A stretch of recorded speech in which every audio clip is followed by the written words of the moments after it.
12월을 맞이해서 이 성탄에 관한 말씀을 좀 같이 나누려고 합니다. 오늘 읽은 이 말씀은요, 우리가 아마 잘 아시는 말씀이라고 생각을 합니다. 우리는 되게 이 본문을 다룰 때는 황금과 유향과 몰약을 가지고 나온 이 동방의 박사들, 아기 예수님을 찾아온 동방의 박사들 이야기, 그리고 아기 예수님의 탄생 시기와 관련된 그 구약의 예언들, 이런 일들을 우리가 자주 다루는데요. 오늘은 특별히 이 헤롯에 대해서, 헤롯에 대한 이야기에 초점을 맞춰서 한번 보려고 합니다. 그래서 사실은 2장 전체를 다 읽으면 좋겠지만 다 읽기에는 시간이 오래 걸려서 2장 전체의 내용을 이 헤롯을 중심으로 한번 약간 요약을 해보겠습니다. 헤롯이 왕궁에 앉아 있었는데요. 동방에서부터 박사들이 별을 따라서 왔습니다. 박사들은 헤롯에게 유대인의 왕으로 나신 이가 어디 계시냐라고 물어봅니다. 이 말은 이미 아기가 태어났다는 것이고요.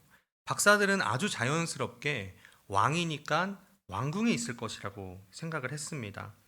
그런데 이 말을 듣고 있는 헤롯이 누구냐면요, 아주 대단한 사람입니다.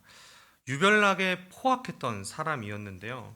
자신의 이 권력을 아무도 넘보지 못하게 하려고 자신의 측근 대신들은 물론 자기가 가장 사랑했던 아내와 그 가족들을 다 죽였던 사람입니다.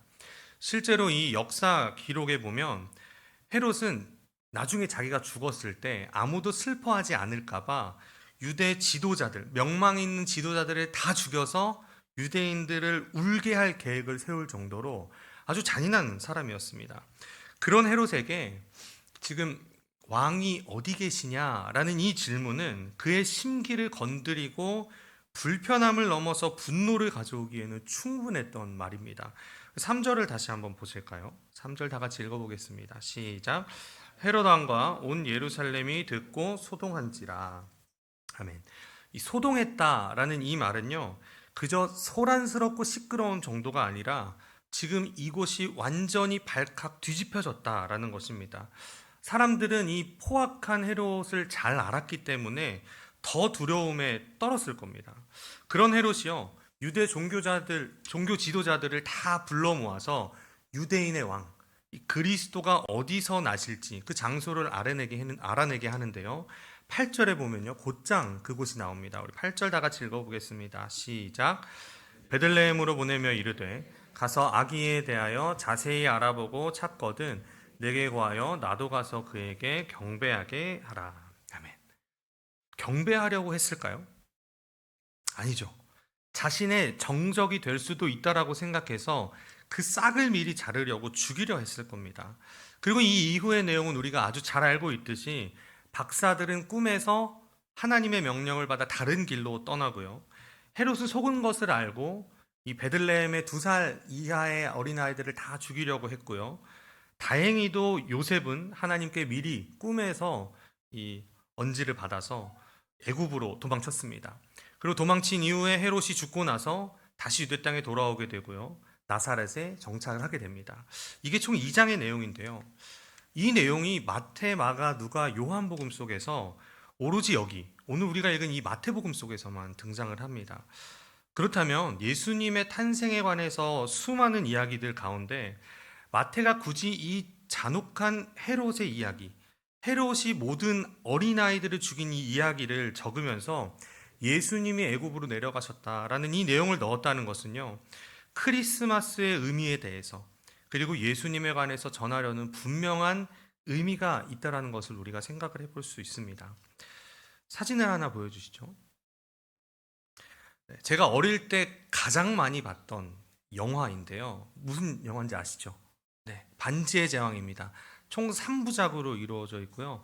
매 편이 한 번 볼 때 2시간 58분, 2시간 59분, 3시간 26분이던가? 하여튼 3시간 정도 되는 이 영화를 저는 중국에 사는 동안 할 일이 없어서 3개를 한 번에 다 보곤 했습니다. 네. 제가 살던 그 시대에는요, 중국 그 시대에는 아무것도 없었어요. 그래서 복제 기술이 뛰어난 이 중국 분들 덕분에 아주 싼 값에 이 DVD를 사서 저는 아주 자주 이 영화를 이렇게 봤는데요. 이 포스터 보시면 왼쪽 위에 이렇게 검을 들고 있는 사람이 한 명 있습니다. 아라곤인데요. 이 사람이 방랑자로 처음에 등장하거든요. 스트라이더로 등장을 합니다. 여기저기 떠도는 사람인데 알고 보니 이 사람이 왕의 핏줄이었습니다. 왕의 핏줄인데 방랑자의 생활을 하면서 나라에서 멀어지다 보니까 자연스럽게 이 나라에는 섭정왕이 등장을 했고요. 대리청정을 하기 시작을 했습니다. 이 섭정의 기간이 길어지고 섭정왕이 자기가 죽을 수도 있다라는 생각을 하다 보니까 자신의 자녀가 왕이 되면 자기가 누리는 모든 것을 누릴 수 있지 않을까라는 생각을 하고 자기의 아들을 왕으로 세우려고 합니다. 그런데 어느 날 이 방랑자가 왕만이 들 수 있는 칼을 들고 나타났고요. 이 섭정왕은 방랑자에 불과했던 이 남자를 인정하지 못하고 죽이려고 합니다. 왜 자리를 내어주지 않고 죽이려 했을까요? 섭정의 기간이 길어지다 보니까 자신이 왕이라고 생각을 하게 된 겁니다. 왕자를 물려받아서 왕이 되어야 할 사람, 그 영광을 누리고 이 모든 권력의 좋은 것을 누려야 될 사람이 바로 자신의 가문이 되어야 한다라고 생각을 했기 때문입니다. 내가 왕의 자리에 앉아 있는데 다른 사람이 나타나서 자신이 왕이라고 한다면요, 둘 중 하나는 물러나야 됩니다. 절대 권좌인 이 왕의 자리에 앉을 수 있는 사람은 단 한 사람이거든요. 아마 절대 권력을 가진 이 왕자를 두고 일어나는 싸움은요, 정말 치열함을 넘어서 목숨을 걸어야 할 일이 될 겁니다. 크리스마스는요, 바로 이 땅에 하나님께서 직접 오신 날입니다. 생일을 축하하는 의미도 참 중요하지만 보다 더 중요한 의미가 있는데요, 바로 하나님께서 이 땅에 오셨다, 강림의 의미가 있습니다. 더 중요합니다. 하나님께서 직접 이 낮고 낮은 땅으로 내려오셨습니다. 신이 자신이 만든 피조물과 똑같이 되셔서 그것도 아기의 모습으로 오셨는데요, 결정적으로 그분은 왕으로 오셨죠. 하나님께서 강림하신 이 날을 기념하는 크리스마스는요, 아주 분명하게 예수를 왕이라고 선포합니다. 모든 이가 경배하고 그 앞에 무릎 꿇고 추앙하고 사랑하고 순종해야 할 왕이라고 말합니다. 크리스마스는 비단 아기로 태어난 예수님을 축하하는 자리가 아니라 이 땅에 죄인인 인간의 몸을 입고 하나님께서 강림하신 아주 중요한 사건입니다.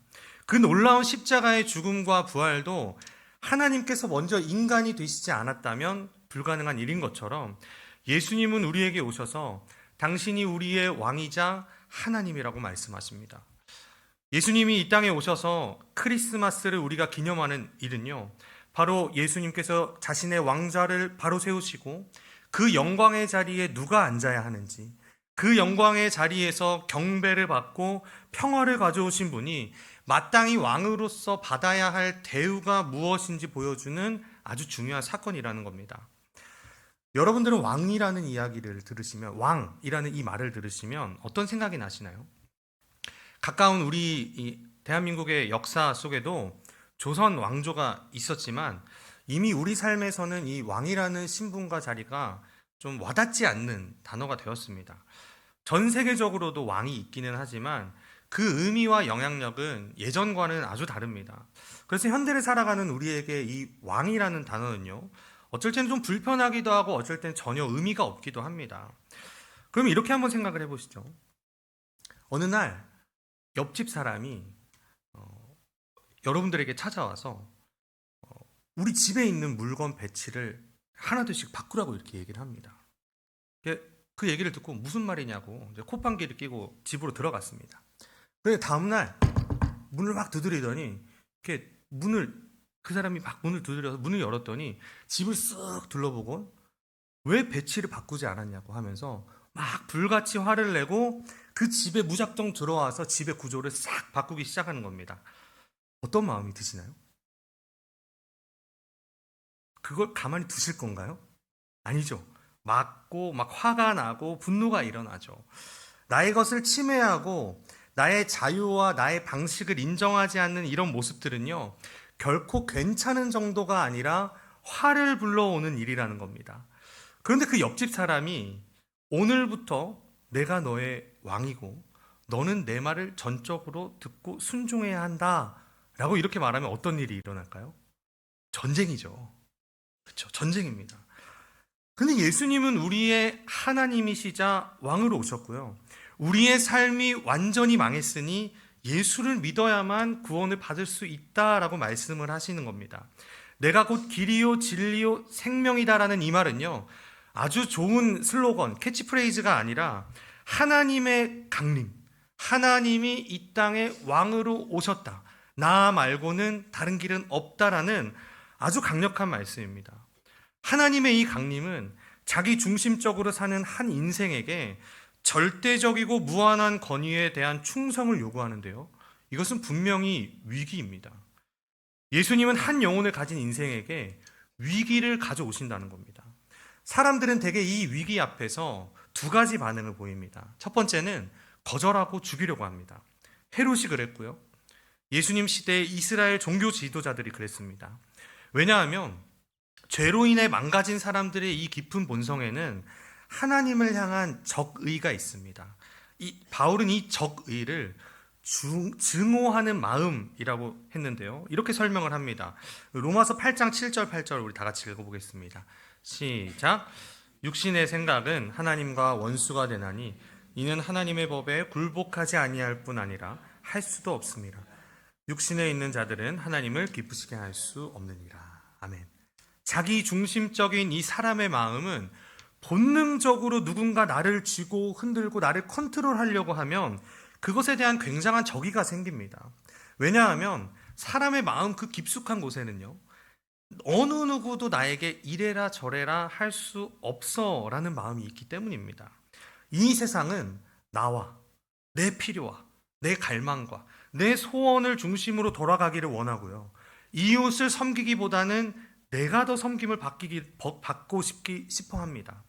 우리 모두의 마음속에는 바로 작은 헤롯 왕이 있어서 내가 지배하고 싶고 내가 하는 모든 일의 결정권을 침해받으면요, 위협과 도전으로 느껴집니다. 우리가 한번 헤롯의 입장이라고 서보시면요, 박사들이 말한 왕이 어디 계시냐라는 이 질문은 위협이자 굉장한 도전입니다. 정말 마음 깊숙한 곳에서 올라오는 이 분노를 참아낼 수 없을 만큼 모욕적이고 불편한 말입니다. 두 번째는요, 자신이 마주한 이 거대한 위기인 만왕의 왕이신 하나님, 그 하나님을 마주하고 그 앞에 엎드려 경배합니다. 그렇다면 과연 우리는 이 위기 앞에서 정말로 예수님을 왕으로 모시고 살아가고 계십니까? 사실 이것도 너무나 어렵습니다. 예수님은요, 그 삶을 사시면서 이렇게 말씀하셨는데요, 누가복음 14장 26절 우리 다 같이 읽어보겠습니다. 시작. 물은 내게 오는 자가 자기 부모와 처자와 형제와 자매와 더욱이 자기 목숨까지 미워하지 아니하면 능히 내 제자가 되지 못하고. 아멘.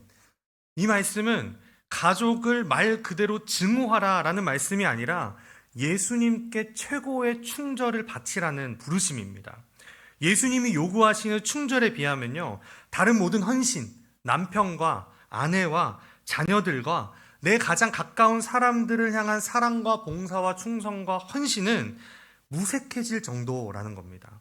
예수님은 우리에게 오셔서 자신이 천지 만물을 만드시고 우리를 지으신 하나님이자 왕이라고 말씀하시면서 우리에게 충절을 요구하시는데요, 이 말이 사람들에게는 굉장히 불편하고 마음 깊숙한 곳에서는 저항하는 마음이 생긴다는 겁니다. 그래서 저는 기도가 참 어렵다고 생각합니다. 나의 연약함을 인정해야 되는 자리고요, 나의 부족함을 깨닫는 자리인데 우리는 쉽사리 그 가장 영광스럽고 놀라운 은혜를 주시는 완벽하신 예수님께 도움을 구하는 그 자리에 나가기가 쉽지가 않습니다.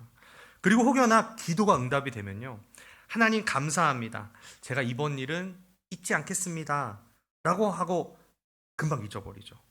또 다시는 이런 잘못 하지 않겠습니다 라고 회개하고 돌아서면요, 한두 주만 지나면 똑같은 자리에 우리는 가서 똑같은 잘못을 되풀이하고 있는 모습을 보이죠.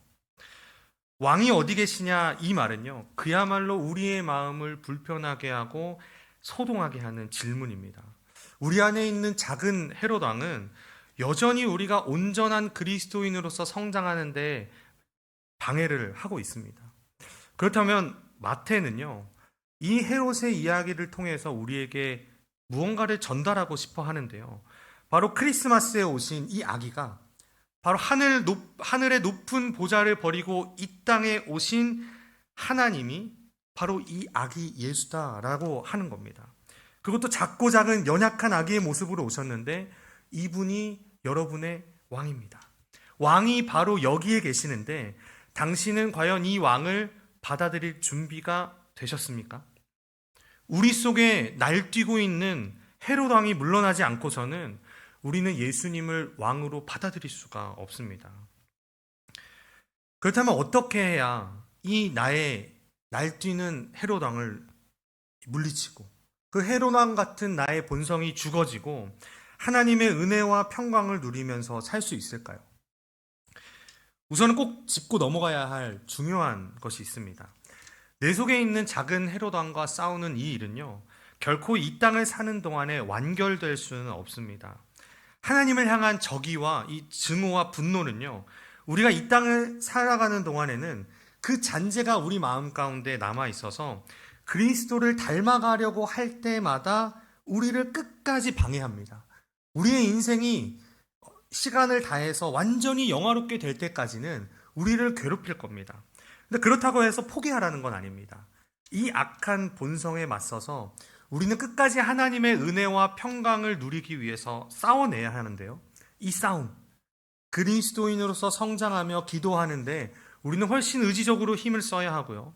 그리고 이 싸움을 끝까지 싸워낼 수 있는 힘은 바로 이 크리스마스의 의미, 하나님이 강림하심에 있습니다. 예수님이 어떻게 오셨는지 한번 생각해 보시기 바랍니다. 예수님은 강력한 제국의 대를 잇는 왕으로 오신 분이 아닙니다. 가난한 집안에 심지어 번듯한 집이 없어서 마국간에서 태어나셨습니다. 그분의 삶은 또 어땠습니까? 세상이 예상하던 왕처럼 행동하지 않으셨습니다. 학문적인 자격증도 없으셨고요. 사회적인 지위도 없었습니다. 요셉이 헤롯을 피해서 애굽으로 도망쳤다가 돌아왔을 때 나사렛이라는 촌동네에서 자라셨습니다. 이 나사렛이 얼마나 촌동네였냐면 이 요한복음 1장에 나다나엘이 예수님에 대한 이야기를 들었을 때 나사렛에서 무슨 선한 것이 날 수 있겠느냐라고 하면서 그 나사렛을 무시할 정도였습니다. 당시에 갈릴리와 나사렛은 개천에서 용이 난다라는 것이 더 쉬울 정도로 그만큼 촌 중에 촌이었습니다. 그러나 하나님은 온 세상의 메시아를 그곳에서 자라게 하셨습니다. 제가 담당하는 고등부 아이들이 대학을 쫙 붙고 난 다음에 나름 부모님께 손을 벌리지 않겠다고 알바를 시작을 하더라고요. 대단한 친구들이죠. 이런 친구들의 교사가 되어주시면요, 시간과 마음만 쓰시면 됩니다. 돈은 다 있거든요, 아이들이. 물질은 알아서 다 준비를 합니다. 근데 이 친구들이 알바를 하면서 이 자기를 이제 어필을 해야 되니까 자기소개하는 글을 이렇게 아주 간단하지만 디테일하게 그 인스타에 이렇게 올리거든요. 제가 그 인스타 게시물을 봤는데요. 이렇게 써 있습니다. 서울대 합격, 연대 합격, AP 5점 만점에 4.5점 이상, 학교 과학대회 수상 다수. 이 이력서만 딱 보면요, 이 친구에게 지금 제가 배워도 서울대 갈 수 있겠다, 뭐 그런 마음이 들 정도로 아주 듬직한 이력서입니다. 만약에 내 아이에게 과외 선생을 붙인다고 했을 때 당연히 이런 화려하고 능력 있는 스펙을 가진 선생을 찾지, 성적이 보장되지 않고 출신이 불분명한 사람을 내 아이의 교사로 삼을 사람은 아무도 없을 겁니다. 세상은 이런 방식인데요. 세상의 방법이 틀렸다는 것은 아니지만 세상은 그렇습니다. 별 볼일 없는 자격증과 구석진 지역의 출신 사람들은 늘 멸시와 천대를 받아왔습니다. 그래서 내 자신과 우리의 자녀들은 그런 무시와 천대를 당하지 않으려고 우리의 이력서에 아주 많은 것을 준비하죠.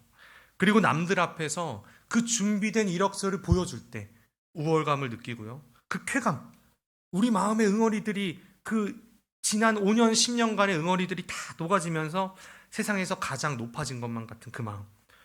그런데 예수님은 우리에게 철저하게 그 충동에 맞서라고 도전하십니다. 처음 하나님께서 택한 민족은 유대 민족이었습니다. 그들은 약소국이자 소수 민족이었습니다. 그 당시 이집트, 바벨론, 아수르, 수많은 강대국이 있었지만 하나님의 선택은 약자인 유대였습니다. 골리앗을 쓰러뜨린 사람이 누굽니까? 비웃음을 가득 샀던 다윗, 어린 다윗이었습니다. 삼손이 가장 많은 블레셋 사람들을 죽였을 때는 그의 능력이 최고치였을 때가 아니라 자신의 머리카락이 다 밀리고 두 눈이 뽑히고 손과 발이 기둥에 묶였을 때였습니다. 뿐만 아닙니다. 고대에는 언제나 모든 것이 장남의 것이었고 차남과 그 아래의 아들들은 사회적인 어떤 지위가 없다시피 했습니다. 그런데 하나님은 가인이 아니라 아벨을 택하셨고요. 이스마엘이 아니라 이삭을 택하셨고 에서가 아니라 야곱을 택하셨고요. 므낫세가 아니라 에브라임, 형들이 아니라 아주 어린 다윗을 택하셨습니다. 미모와 다산이 여자의 가치로 여겨지던 그 고대 시대에는 하나님은 젊은 하갈이 아니라 늙은 사라를 택하셨고요. 라헬이 아니라 레아를 통해서 아브라함의 복이 이어졌습니다. 왜 하나님은 이런 사람들을 택하셨을까요? 왜 약자를 택하셨을까요? 그냥 하나님이 약자를 좋아하셔서 그러셨을까요? 여기에 기독교의 아주 중요한 다른 종교와 가장 큰 차이점이 있습니다. 다른 종교와 이 도덕 철학들은요, 우리에게 힘을 다해서 제대로 인생을 살라고 말합니다.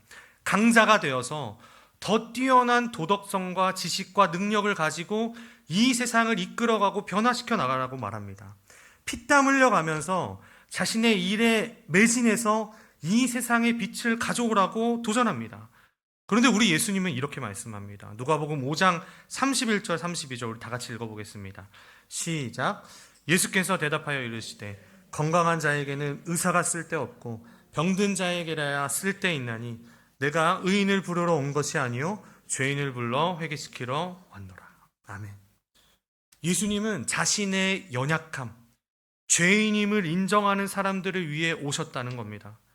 우리의 행위와 조건과 능력이 아니라 바로 예수가 하신 일을 믿는 사람들을 구원하시고 우리는 바로 예수를 믿을 때 구원을 얻게 되는 것입니다. 그런 예수님께서 생애의 가장 정점에 올라가신 곳은 왕좌가 아니라 십자가였습니다.